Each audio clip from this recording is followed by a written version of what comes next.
Hello lovely and beautiful people, mwese bakunzi bakadasohoka ba Legends Nation, reka mbahe ikaze. Nizera ko mumeze neza mu mande z'isi zitandukanye aho muherereye. Kuri wowe utarakora subscribe, nyemerera nkwibutse gukora subscribe kuri channel yacu ya Legends Nation kugira ngo dukomeze kwagura uyu muryango. Nuwanjye, nuwawe, nuwacu twese. Banza wumva aka abantu benshi bacitse ururondogoro. Inkuru nyinshi ziri kuvuga ku nkongi y'umuriro yibasiye California, ariko nyamara ibintu byinshi biteye ubwoba biba ku isi kenshi biba byarahanuwe, ahubwo twe nitubyiteho kugeza bibaye. Uyu munsi reka turebere hamwe by'umwihariko ubuhanuzi bwahanuwe ku nkongi y'umuriro iri kuba muri California kuri ubu ngubu. Ubuhanuzi bwahanuwe mu myaka yashize ariko bukaba busohoye kuri ubu ngubu. Akaba ari nabwo abantu benshi batangiye kubigira attention, batangiye nyine kubimenya kuko byabaye, ariko nyamara harabayeho umuburo nitubyumve. Ku munsi w'ejo nibwo twakoze ikiganiro cyagarutse ku nkongi y'umuriro yibasiye umujyi wa Los Angeles muri leta ya California, muri leta zunze ubumwe za Amerika. Tugaruka kuri byinshi byangiritse, tugaruka ku basitari batandukanye bagiye babura imitungo yabo yangirikiye muri iyi nkongi y'umuriro nyine.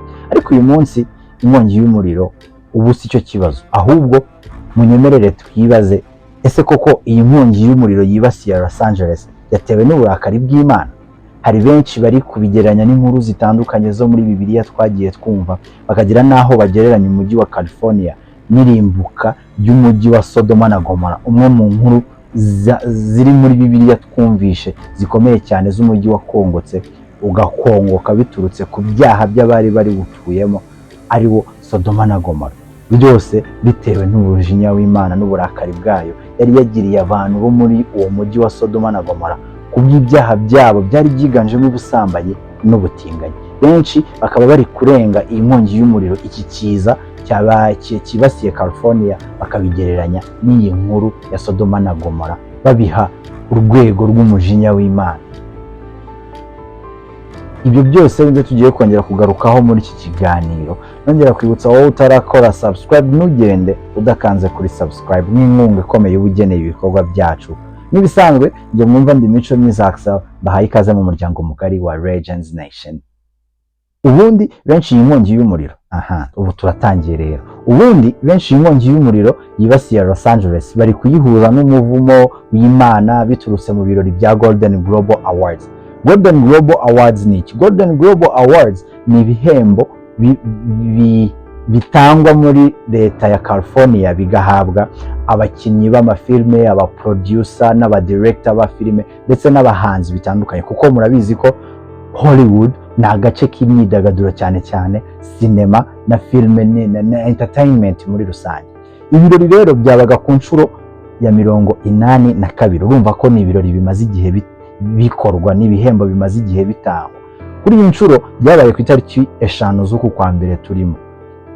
Byabereye muri quartier ikomeye cyane ya Beverly Hills. Beverly Hills ni imwe muri quartier zikomeye cyane muri leta zunze ubumwe za Amerika, zibamo abakire, abastar, abagwizatunga, mbega reka tubita abakapa mu mvugo y'iki gihe, abantu nyine bafite imitungo ihambaye cyane. Kuri iyi nshuro niho ibihembo bya Golden Global Awards byari byabereye ku nshuro ya 82 biba.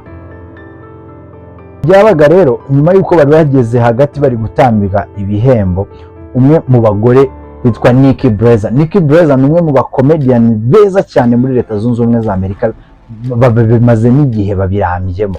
Niwe wari wagiriwe icyizere, yatowe nko kuba the master of the ceremony, cyangwa se umusangiza w'amagambo, mu Kinyarwanda umusangiza w'amagambo muri ibi birori. Yageze hagati ubwo bari barimo batanga ibihembo, yavuze amagambo abantu benshi ari nayo bari guhuza n'iyi nkongi y'umuriro yibasiye California, Los Angeles nyine, n'ubushotoranyi ku Mana byatumye igira umujinya igateza ikiza cy'umuriro muri California. Wakibaza ngo ayo magambo yavuze n'ayahe?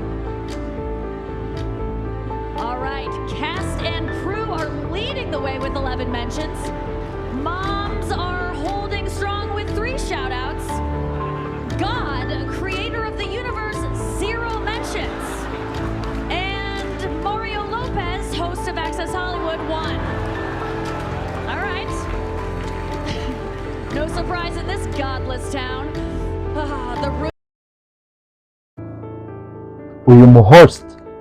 uyu muhost Nikki Blazer yafashe ijambo avuga ati abantu bose bamaze gutambutsa ijambo hano bavuze amagambo atwika arangije aravuga ngo none mureke turebere hamwe ni bande bashimiye cyane, ni bande biganje mu majwi yabo bashimira. Ako kantu uze kukibuka. Uyu muhost n'abandi bantu batandukanye nyine babyamamare bitandukanye byari byitabiriye ibi birori, kuri tablo bahise bashyiraho urukurikirane rw'uko abantu bashimiwe. Yaravuze ngo mu bantu batwaye ibihembo, mu basitari batwaye awards, abantu ba mbere bashimiye nabo babafashije kugira ngo babe bageze kuri inzozi zo gutwara ibihembo. Ni ukuvuga ngo ni team crew yabo bayabafatanyije, bari bagize amanota 11.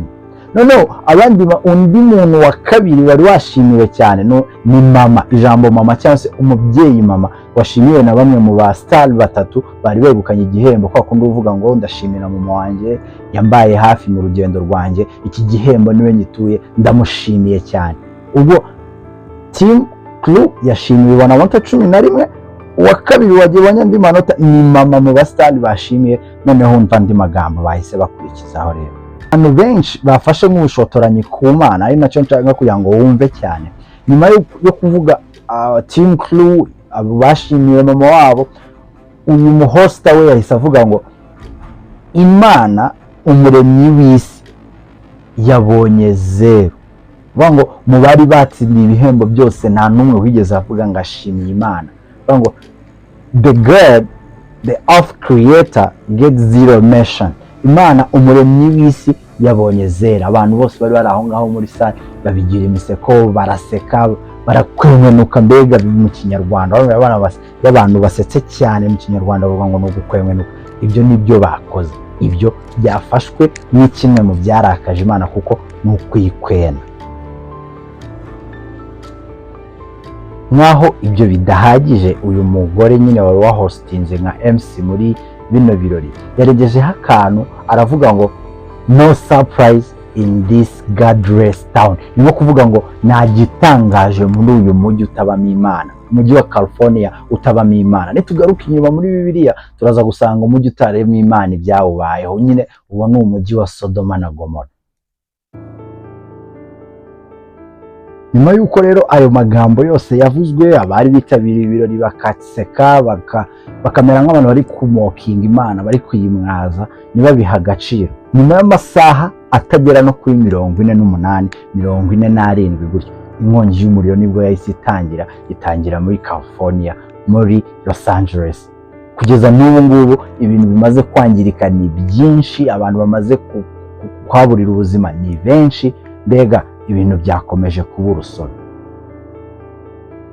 Iyi nkongi y'umuriro yibasiye California, nagira ngo nkubwire ko ubu ngubu yamaze gutwika cyangwa se kwangiza ibintu bifite agaciro karenga miliyari 134, kuko ntabwo birarangiza kubarurwa n'ubu hari ibikiri gushya. Byanga bikunda araza kwiyongera. Ayo ni amafaranga menshi ashobora gukora ibintu byinshi ku isi, abantu bayatunze bo ni bake, ntabwo twakirwa tubigaruka. Miliyari zirenga hafi 134 ni amafaranga menshi cyane. Abakristo rero n'abemera Imana bakomeje kugenda babihuza n'umujinya w'Imana, bakagaruka cyane kuri Bibiliya, cyane nko mu gitabo cy'Intangiriro ibice 19 umurongo waho 23, ahavuga ngo Loti agera i Sowari izuba rirashe, maze Uwiteka agusha kuri Sodoma na Gomora amazuku n'umuriro bivuye ku Uwiteka mu ijuru, atsemba iyo midugudu yose na cya kibaya cyose n'abagituyemo bose n'ibyameze ku butaka byose. Ngayo nguko rero ibyo nibyo biri kuba kuri Hollywood muri aka kanya, muri Los Angeles, California. Nyine ibintu byose byagurumanye, amatara yakaga, umujyi wari nyaburanga, ubwiza butangaje, byose byabaye amatongo, byinshi byahiye, byose abantu babuze. Mbega buri muntu wese yabuze aho areba, yabuze uko yifata kubera iyi nkongi y'umuriro. Unankundire tunete tunarebera hamwe n'ubundi byinshi mu buhanuzi bwagiye buvugwa, bukavuga ku nkongi y'umuriro izaba muri California, ariko abantu benshi ntibabihaye agaciro, abantu benshi ntibabyumvishe kugeza aho bibaye ubu ngubu nibwo abantu batangiye gusubiza amaso inyuma bakareba bakavuga ngo ese koko ibi bintu byari byaravuzwe.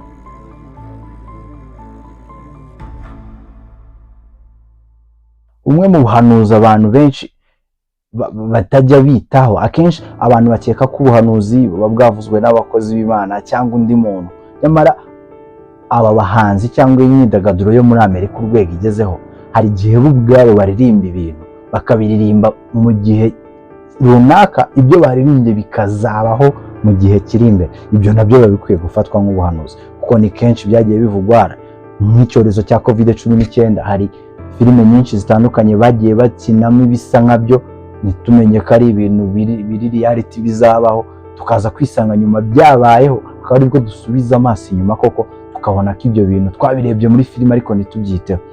Uyu nawe bamwita Billie Eilish. Billie Eilish ni umuhanzikazi w'umunyamerika. Hari indirimbo yakoze muri 2019, ni ukuvuga ko ubu imaze imyaka 5. Ni indirimbo yise All the Good Girl Go to Hell. Ni ukuvuga ngo buri mukobwa mwiza wese ajya mu kuzimu. Nuza kumva ugakurikirana lyrics zayo ukareba nk'igice cya mbere na verse yayo, niyo yatangira aravuga ngo My Lucifer is lonely.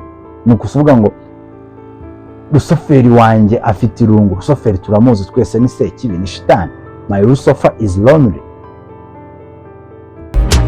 All the good girls go to hell, 'cause even God herself has enemies, and once the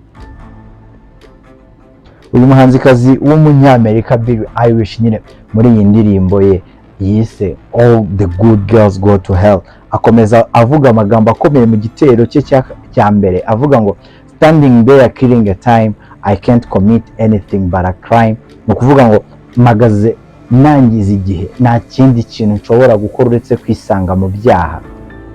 Aravuga ngo ndabona amarembo y'amasaro asa nk'uruzitiro rwa Pike. Pike ni bino biti by'umweru biba bisongoye, uzabibona kenshi mu ndirimbo cyangwa mu mafilme muri Leta Zunze Ubumwe za Amerika, n'ibyo bakunda kubakisha ibikuta.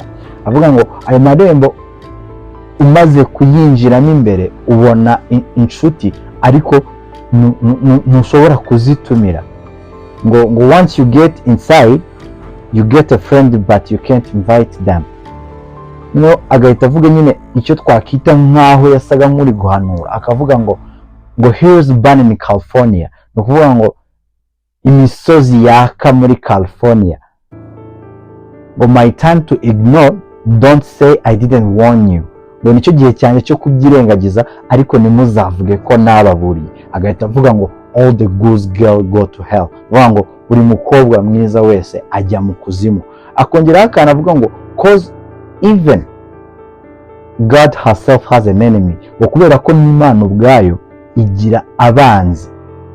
And once the water starts to rise, igihe amazi azaba atangiye kuzamuka, and the heavens out of the sight, n'ijuru rikaba ritakigaragara, urumva ko ayo yose na magambo ari mu ndirimbo ye yanditse mu gihe gishize, hafi imyaka 5 ishize, ariko ubu ngubu nyine ibyo yaririmbye nibyo turi kubibona ubu ngubu.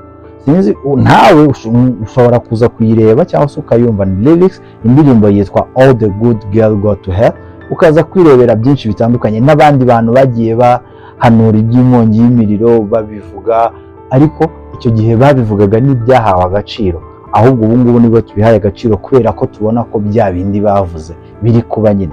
Ngayo nguko rero iby'inkongi y'umuriro yibasiye California, by'umwihariko mu mujyi wayo wa Los Angeles, ibyangiritse byo ni byinshi, ababuze ubuzima ni benshi. Mbega umujyi wabaye amatongo, mu kinyarwanda niko twabivuga, umujyi wabaye amatongo. Bakunzi rero bakadasohoka ba Legends Nation, reka mbashimire kubw'uyu mwanya, reka mbashimire kubwo kubana natwe, bararikira no gukomeza kubana natwe mu biganiro bitaha. Niyo mpamvu kuri wowe utarakanda subscribe, nyamuneka wigenda udakanze subscribe, ndetse ukore no kukazogera, ubundi duhurire muri comment umbwire uko byumva n'ikiganiro wifuza ko twazagukoreraho ubutaha. Njye nk'ibisanzwe ndi Mico Myiza Axel, ndabashimiye, reka mbasabire umugisha ngo Imana y'amahoro ibarinde kandi biteho.